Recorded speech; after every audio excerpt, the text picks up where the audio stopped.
Hello dears, welcome to the class. നമ്മുടെ ഒന്നാമത്തെ പാഠത്തിൻ്റെ പേരാണ് കളിയല്ല കളി. അപ്പോൾ നമുക്ക് ഈ കഥയൊന്ന് വായിച്ചു നോക്കിയാലോ. ഒത്തിരി നാളത്തെ ആഗ്രഹമാണ് ഫുട്ബോൾ കളി, അതും ആൺകുട്ടികളെ എതിർത്ത്. ഇതുവരെ കളിക്കാത്തത് കൊണ്ട് വെറുതെ ബോൾ തട്ടിക്കളയാം എന്നൊക്കെ വിചാരിച്ചു. പക്ഷേ കളി തുടങ്ങിയതും ആൺകുട്ടികൾ കളി തുടങ്ങി. അപ്പോൾ മനസ്സിലായി ഇതത്ര എളുപ്പമൊന്നുമല്ലെന്ന്. ഞങ്ങളുടെ കളി കണ്ട് മാഷ് ഞങ്ങളോടൊപ്പം ചേർന്നു. മാഷൊരു അടിയങ്ങ് അടിച്ചു കൊടുത്തു. അപ്പോഴല്ലേ രസം. പന്തിനു പകരം മാഷിൻ്റെ ചെരുപ്പ് പോസ്റ്റിലടിച്ച് ഗോളായി. ഒരു കുട്ടിയുടെ കളി അനുഭവം വായിച്ചുവല്ലോ. നിങ്ങളും ധാരാളം കളിക്കുന്നവരാണ്. വീട്ടിലും സ്കൂളിലും കൂട്ടുകാരോടൊത്ത് നിങ്ങൾ കളിക്കാറുണ്ട്. വീട്ടിലൊറ്റയ്ക്ക് ചില കളികൾ കളിച്ചിട്ടുണ്ടാവും. നിങ്ങളുടെ ഏതെങ്കിലും ഒരു കളി അനുഭവം പറഞ്ഞു നോക്കിയാലോ. എല്ലാവരും പറയണേ. അപ്പോൾ നിങ്ങളും നിങ്ങളുടെ ഒരു കളി അനുഭവം പറയാനാണ് പറഞ്ഞിരിക്കുന്നത്. ഇനി നമുക്ക് ഒരു സ്കൂൾ കായികമേള പരിചയപ്പെടാം. ടോമോയിലെ കായികമേള. മറ്റെന്തിനുമെന്ന പോലെ ടോമോയിലെ കായികമേളയ്ക്കുമുണ്ടായിരുന്നു ഒരപൂർവത. ഇതര എലിമെൻ്ററി സ്കൂളിലേതിന് തുല്യമായ 2 മത്സര ഇനങ്ങൾ മാത്രം. വടംവലിയും 3 കാലിലോട്ടവും. അപ്പോൾ ഒരു സ്കൂളിൻ്റെ പേരാണ് ടോമോ, അല്ലേ? ടോമോയിൽ നടക്കുന്ന കായികമേളയെക്കുറിച്ചാണ് പറയുന്നത്. അവിടെയുള്ള കായികമേളയ്ക്ക് ഒരു അപൂർവത അല്ലെങ്കിൽ ഒരു പ്രത്യേകതയുണ്ട്. എന്താണ്? മറ്റ് എലിമെൻ്ററി സ്കൂളിലേതിൽ നിന്ന് വ്യത്യസ്തമായിട്ടുള്ള പല മത്സര ഇനങ്ങളാണ് അവിടെ നടന്നിരുന്നത്. മറ്റ് എലിമെൻ്ററി സ്കൂളുകൾ നടത്തുന്ന 2 പരിപാടികൾ മാത്രമേ അവിടെ ഉണ്ടായിരുന്നുള്ളൂ. ഏതൊക്കെയാണ്? വടംവലിയും 3 കാലിലോട്ടവും. മറ്റുള്ളവയെല്ലാം മാസ്റ്ററുടെ കണ്ടുപിടുത്തങ്ങളാണ്. വിപുലവും സൂക്ഷ്മവുമായ കായിക സാമഗ്രികളൊന്നും ആവശ്യമില്ലാത്തവ. സ്കൂളിൽ നിന്ന് തന്നെ ലഭ്യമായ സാധാരണ സൗകര്യങ്ങളുടെ സഹായത്തോടെ രൂപപ്പെടുത്തിയ ഇനങ്ങൾ. ഉദാഹരണത്തിന് മീൻ വായിലൂടെയുള്ള ഓട്ടമെടുക്കാം. മാസ്റ്റർ കണ്ടുപിടിച്ച മത്സര ഇനങ്ങൾക്ക് പ്രത്യേകിച്ച് കായിക സാമഗ്രികളൊന്നും വേണ്ട. സ്കൂളിൽ നിന്ന് കിട്ടുന്ന സാധാരണ സൗകര്യങ്ങളുടെ സഹായത്തോടെയാണ് അവ ഉണ്ടാക്കിയിരുന്നത്. അതിനുദാഹരണമാണ് മീൻവായിലൂടെയുള്ള ഓട്ടം. മത്സ്യാകൃതിയിലുള്ള കുഴലിൻ്റെ രൂപത്തിൽ കട്ടിയേറിയ തുണി കൊണ്ട് നിർമ്മിച്ച് ചായം തേച്ച് മോടി പിടിപ്പിച്ച എടുപ്പുകൾ അക്കാലത്ത് സുലഭമാണ്. ഇവയെ സ്കൂൾ മൈതാനത്തിൻ്റെ മധ്യത്തിലായി സ്ഥാപിക്കുന്നു. മണിയടി കേൾക്കുന്നതും കുട്ടികൾ ഈ കരിമീൻ എടുപ്പുകളെ ലക്ഷ്യമാക്കി ഓട്ടം ആരംഭിക്കും. വായിലൂടെ ഉള്ളിൽ പ്രവേശിച്ച് വാലറ്റത്തൂടെ തിരിച്ചിറങ്ങണം. തിരികെ സ്റ്റാർട്ടിംഗ് പോയിന്റിലെത്തുമ്പോൾ മീൻ വായിലൂടോട്ടം അവസാനിക്കുന്നു. ടോമോയിൽ ആകെ 3 മത്സ്യങ്ങളെ ഉണ്ടായിരുന്നുള്ളൂ. അതുകൊണ്ട് 3 പേർക്ക് മാത്രമേ ഒരേ സമയം മത്സരത്തിൽ പങ്കെടുക്കാൻ കഴിയുമായിരുന്നുള്ളൂ.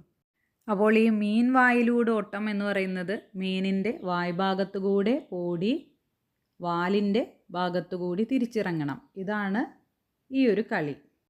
സംഗതി ലളിതമാണെന്ന് ഒറ്റ നോട്ടത്തിൽ തോന്നാം, പക്ഷേ അത്ര എളുപ്പമുള്ളതല്ല. മത്സ്യത്തിൻ്റെ ഉദരം ദൈർഘ്യമേറിയതും ഇരുട്ടു നിറഞ്ഞതുമാണ്. ദിഗ്ഭ്രമം പിടിപെടാൻ അത്ര സമയമൊന്നും വേണ്ട. ടോട്ടോച്ചാൻ ഉൾപ്പെടെ പല കുട്ടികളും വഴിതെറ്റി മീനിൻ്റെ വായയിലൂടെ തന്നെ പുറത്തിറങ്ങാൻ തുടങ്ങി. അബദ്ധം പിണഞ്ഞെന്ന് മനസ്സിലായപ്പോൾ തിരക്കിട്ട് വീണ്ടും ഉള്ളിലേക്ക് ഓടുകയേ നിവൃത്തിയുണ്ടായിരുന്നുള്ളൂ. കാഴ്ചക്കാർക്ക് രസം പകരുന്ന ഇനമാണ് ഈ മീൻ വായിലൂടോട്ടം. കുട്ടികൾ മുന്നിലേക്കും പിന്നിലേക്കും പരതി നടക്കുമ്പോൾ കരിമീൻ തടിയൻ ജീവനുള്ളതുപോലെ അങ്ങോട്ടും ഇങ്ങോട്ടും ഇളകിയാടാൻ തുടങ്ങും. വടംവലി മത്സരത്തിൽ വടം ആഞ്ഞുവലിച്ച് ഹേയ് ഹോ ഹേയ് ഹോ എന്ന ആർപ്പു വിളിയുമായി കൊബായാഷി മാസ്റ്ററും മറ്റധ്യാപകരും കുട്ടികളോടൊപ്പം കൂടും. വടംവലിയിൽ പങ്കെടുക്കാനാവാത്ത യാസ്വാക്കി ചാനെ പോലുള്ള കുട്ടികൾക്ക് മത്സരം നിയന്ത്രിക്കുന്ന ചുമതല ഏറ്റെടുക്കും. വിജയികളെ നിർണയിക്കാനായി അവർ വടത്തിൻ്റെ മധ്യത്തിലുള്ള കൈലേസിൽ കണ്ണും നട്ട് അങ്ങനെ നിൽക്കും.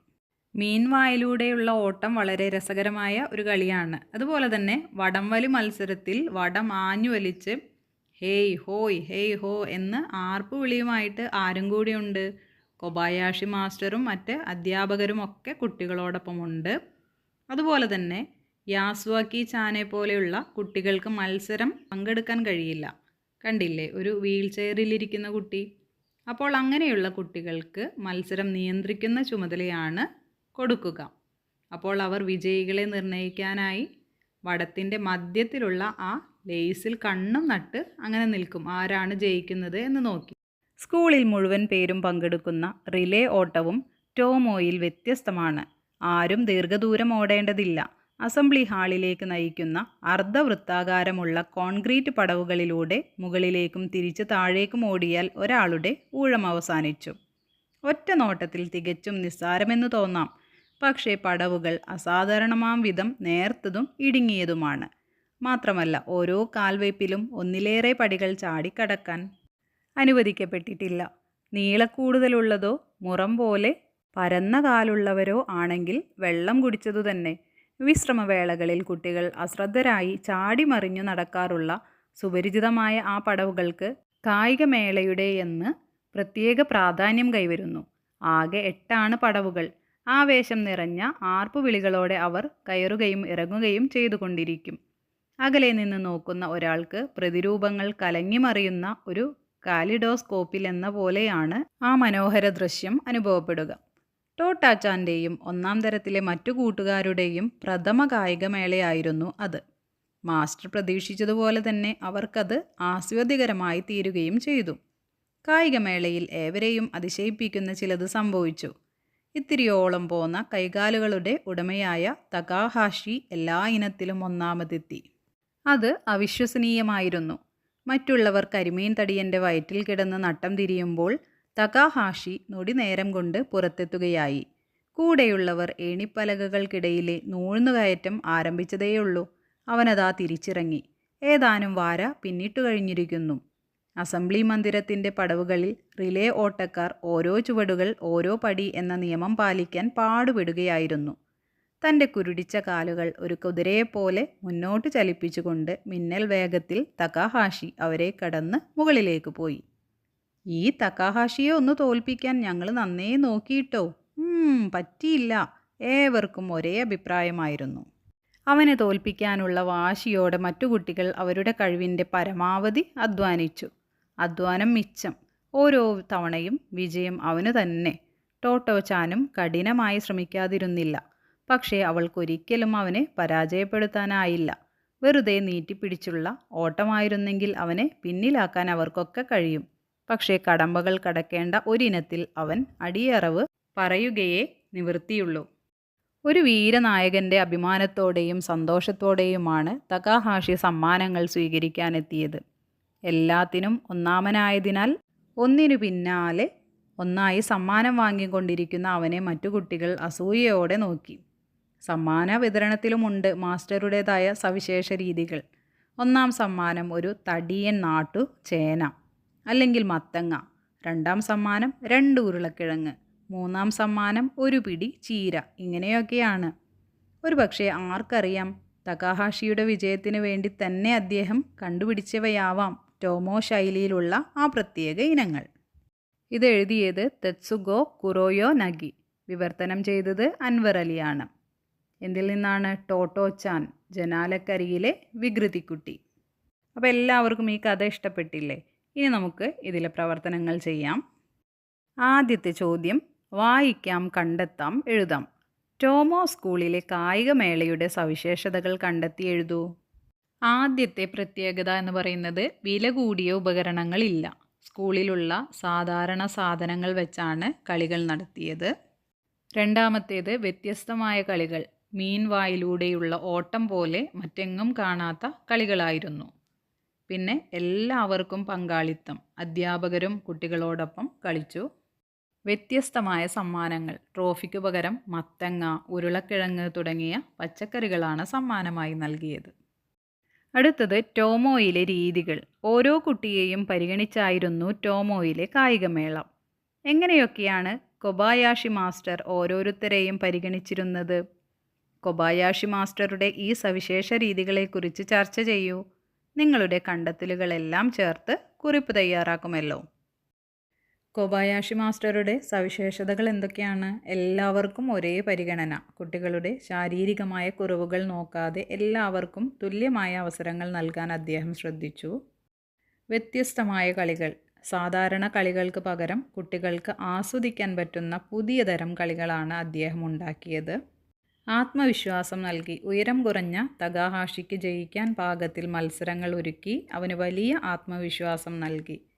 എല്ലാവരെയും ഉൾപ്പെടുത്തി ഓടാൻ കഴിയാത്ത യാസ്വക്കി ചാനെ പോലെയുള്ള കുട്ടികളെ മാറ്റി നിർത്താതെ കളി നിയന്ത്രിക്കുന്ന ജഡ്ജിമാരാക്കി മാറ്റി.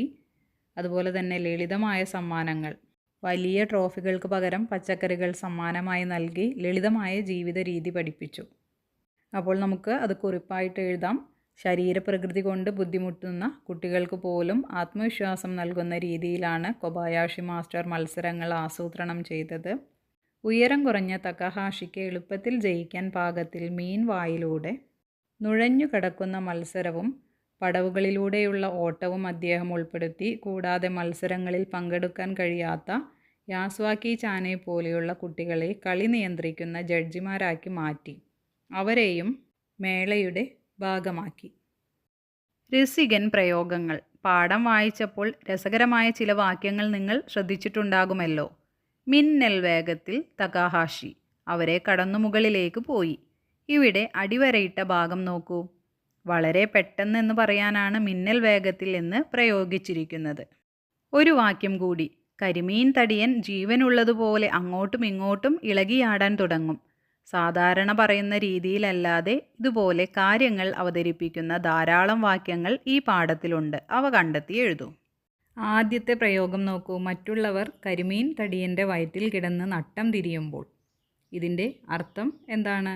മറ്റുള്ളവർ മീനിൻ്റെ ഉള്ളിൽ വഴിയറിയാതെ ബുദ്ധിമുട്ടുമ്പോൾ എന്നതിനെയാണ് നട്ടം തിരിയുക എന്ന് രസകരമായി പറഞ്ഞിരിക്കുന്നത്. അടുത്തത്, അവർ വടത്തിൻ്റെ മധ്യത്തിലേക്ക് കണ്ണും നട്ടങ്ങനെ നിൽക്കും. ഇതിൻ്റെ അർത്ഥം വളരെ ശ്രദ്ധയോടെ നോക്കി നിൽക്കുക എന്നതിനു പകരം കണ്ണും നട്ട് നിൽക്കുക എന്ന നല്ലൊരു പ്രയോഗം ഉപയോഗിച്ചിരിക്കുന്നു. മൂന്നാമത്തേത്, പക്ഷേ കടമ്പകൾ കടക്കേണ്ട ഒരിനത്തിൽ അവർ അടിയറവ് പറയുകയോ നിവൃത്തിയുള്ളൂ. ഇതിൻ്റെ അർത്ഥം തകാഹാഷിയോട് തോറ്റുപോവുക എന്നതിന് പകരം അടിയറവ് പറയുക എന്ന് മനോഹരമായി പ്രയോഗിച്ചിരിക്കുന്നു. നാലാമത്തേത്, തകാഹാഷി നൊടിയിട കൊണ്ട് പുറത്തെത്തുകയുണ്ടായി. ഇതിൻ്റെ അർത്ഥം വളരെ പെട്ടെന്ന് അല്ലെങ്കിൽ ഒരു നിമിഷം കൊണ്ട് എന്നതിനെയാണ് നൊടിയിട കൊണ്ട് എന്ന് ഉപയോഗിച്ചത്. ചേരുമ്പോഴും പിരിയുമ്പോഴും. ഒരപൂർവത എന്ന വാക്ക് നോക്കൂ. ഒരു അപൂർവത എന്നീ രണ്ട് പദങ്ങൾ ചേർന്നിരിക്കുന്നു. ഇങ്ങനെ രണ്ട് വാക്കുകൾ ചേർത്ത് ഒറ്റ വാക്കാക്കി എഴുതിയ മറ്റു പദങ്ങൾ പാഠത്തിൽ നിന്ന് കണ്ടെത്തൂ. അവയെ മുകളിൽ കൊടുത്ത രീതിയിൽ വെവ്വേറെ വാക്കുകളായി എഴുതുകയും വേണം. ഒന്നാമതെത്തി, ഒന്നാമത് പ്ലസ് എത്തി. കൂടെയുള്ളവർ, കൂടെ പ്ലസ് ഉള്ളവർ. മത്സരങ്ങളിലൊക്കെ, മത്സരങ്ങളിൽ പ്ലസ് ഒക്കെ. ഇങ്ങനെയൊക്കെയാണ്, ഇങ്ങനെ പ്ലസ് ഒക്കെ പ്ലസ് ആണ്. പുറത്തെത്തുകയായി, പുറത്ത് പ്ലസ് എത്തുകയായി. അവരോടൊപ്പം, അവരോട് പ്ലസ് ഒപ്പം. കളിച്ചവരുണ്ടാവാം, കളിച്ചവർ പ്ലസ് ഉണ്ടാവാം. അപ്പോൾ അല്ലേ, അപ്പോൾ പ്ലസ് അല്ലേ. മത്സരങ്ങളില്ലാത്ത കളികൾ. ടോമോയിലും നമ്മുടെ സ്കൂളുകളിലും നടക്കുന്ന കായികമേളകളും മറ്റു പല കളികളും മത്സരങ്ങളാണ്. അവയിൽ ജയവും തോൽവിയുമുണ്ട്. നിങ്ങൾ ജയവും തോൽവിയും ഇല്ലാത്ത കളികൾ കളിക്കാറുണ്ടോ? ജയവും തോൽവിയും ഇല്ലാത്ത ചില കളികൾ നോക്കാം. കളിവീടുണ്ടാക്കൽ. മണ്ണും ഇലകളും ഉപയോഗിച്ച് വീടും അടുക്കളയും ഉണ്ടാക്കി കളിക്കുന്നു. പാവക്കളി. പാവകളെ വെച്ച് അച്ഛനും അമ്മയും കുട്ടികളുമായി അഭിനയിച്ച് കളിക്കുന്നു. ഊഞ്ഞാലാട്ടം. ഒന്നിച്ചു പാട്ടുപാടി ഊഞ്ഞാലാടി രസിക്കുന്നു. കടലാസ് തോണി ഒഴുക്കൽ. മഴവെള്ളത്തിൽ കടലാസ് തോണികൾ ഉണ്ടാക്കി ഒഴുക്കിവിടുന്നു. മണ്ണപ്പം ചുട്ടുകളി. നനഞ്ഞ മണ്ണ് അച്ചുകളിൽ വെച്ച് പലഹാരങ്ങൾ ഉണ്ടാക്കി കളിക്കുന്നു. ഇതിലേതെങ്കിലും കളി നിങ്ങൾ കളിച്ചിട്ടുണ്ടോ? അല്ലെങ്കിൽ നിങ്ങൾക്കറിയാവുന്ന ജയവും തോൽവിയും ഇല്ലാത്ത കളികൾ എഴുതൂ. ഓക്കെ ഡിയേഴ്സ്, അപ്പോൾ പാഠഭാഗം നന്നായി വായിച്ചു മനസ്സിലാക്കണം. പ്രവർത്തനങ്ങളും ചെയ്യണം. മറ്റൊരു ക്ലാസ്സിൽ വീണ്ടും കാണാം. Thank you.